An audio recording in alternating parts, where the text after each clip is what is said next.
window, and this is Banja Luka. The main landmark in the city is the castle fortress, so that's where we went first.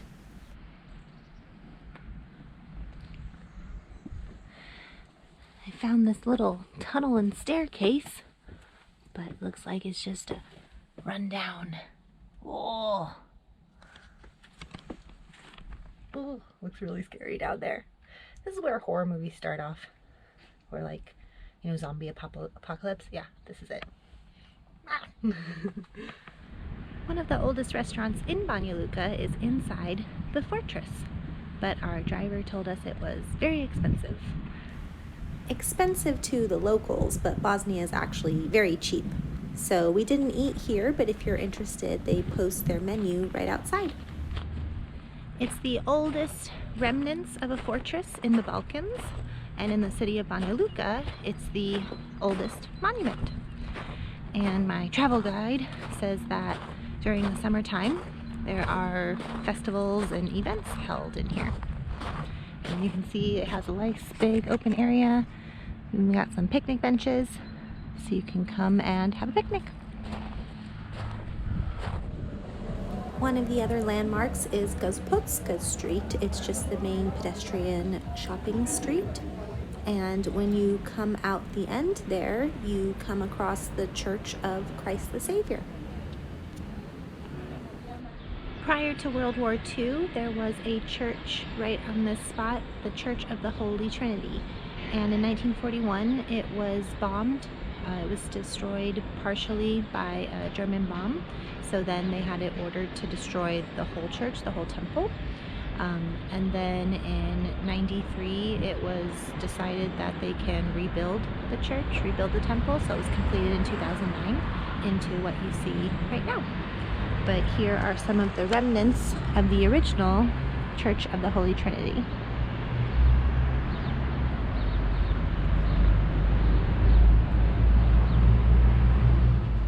There's also a very large market in Banja Luka that we spent some time walking around in. Now, mind you, all the stuff that we are doing is basically just walking in and out of things, so completely free. Did not spend any money on attractions or normal tourist stuff. So the market is divided into a few different sections. There's the fresh produce side.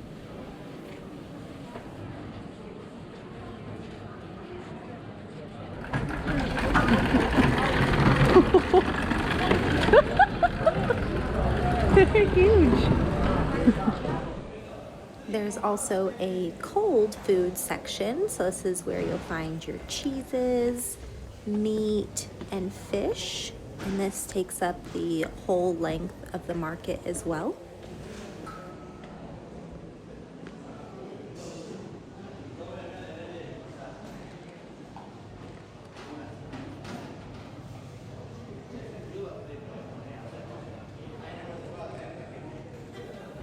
Upstairs you'll find little trinkets, knickknacks, different souvenirs, as well as just some common household items.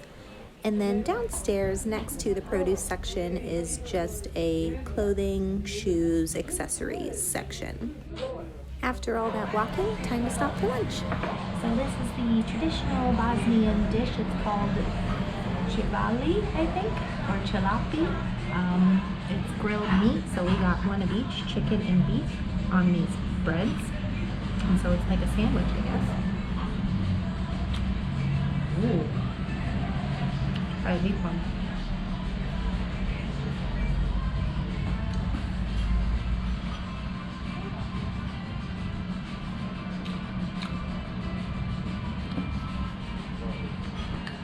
Good. The bread is good too. It was actually our airport driver that recommended this place. He said it was the best in town and it was right down the street from our hotel. After eating it for a bit, I realized I liked the chicken one better than the beef one. And it's actually good when you add the raw onion to the meat. I don't usually like raw onion, but it tastes very good. You have to put that tidbit in it? Yes, Jerem. Give the people what they want. After walking around some more, it's time to find a place for dinner. We're here at the Hedonist restaurant, which is the raft restaurant right on the river. And look, you can see it.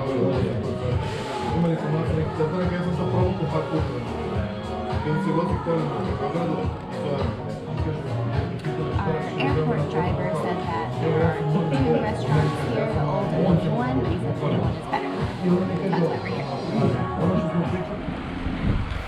The next day we just walked around some more, but it was a little bit colder, so I had to wear an extra layer.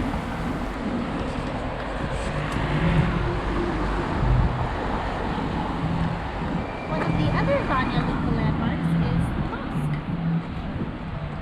All the cemeteries we've seen so far in town have been the Islamic cemeteries. A lot of them. After more research, it seems that because of the Ottoman Empire age, that is why there is a large Muslim population in present-day Bosnia. And just down the road from our hotel, there's another mosque. Last night we had the window open, so I was awoken by a prayer call. That's life.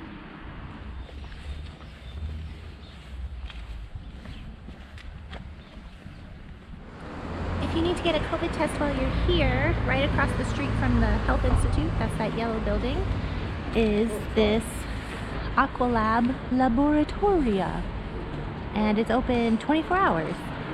So you can get a rapid test, which is what I have to get to go back to Germany, and it was 26 marks, which is about 13 euro. So very cheap.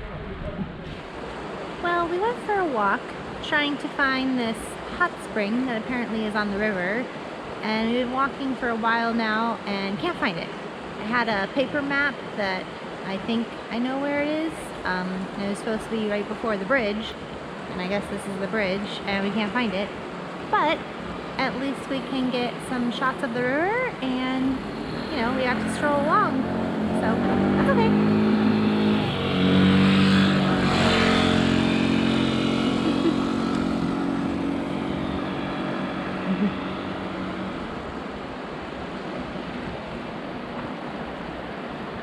Maybe that's the bridge. Well, Jeremy didn't give up. He saw it in the distance and he said, I think it's over there. And we found it. So the footbridge we were on was not the bridge, and it's supposed to be that bridge that's right before. So yay! Let's go see. There's this random room. Oh, it's warm in here. With a weird bath in a rock face. Interesting. I wonder if it's hot. Let's check. It's like used bath water.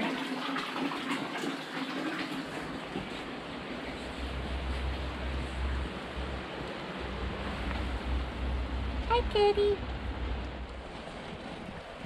Apparently, there is a volcano up above here, and so the hot water from that mixes with the cold water of the river and creates these little different pools or hot tubs of hot springs, and they're completely free to use. And it was a cold day today, so not a lot of people are enjoying it.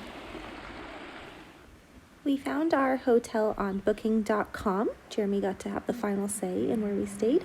It was called Province Rooms, and it was only 40 euro a night. That's right, 40 euro a night for 2 people. And there's Jeremy! Breakfast is included in the room rate. So you get this menu and get to pick what you want for breakfast, and then you get to pick your beverage. So today I got the polenta. So it's polenta covered in yogurt and then some bacon on top. I thought it was a very interesting dish because I've never seen something like that before.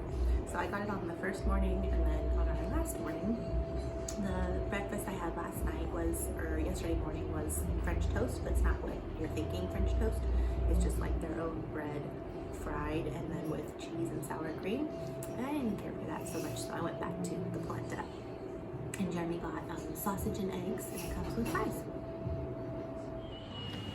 The hotel restaurant serves dinner as well, and apparently it's an award-winning restaurant that we didn't know, so we actually ate there 2 of the nights. So I got a pasta one night, and Jeremy got a squid and stuffed squid for his dinners, but it was really good.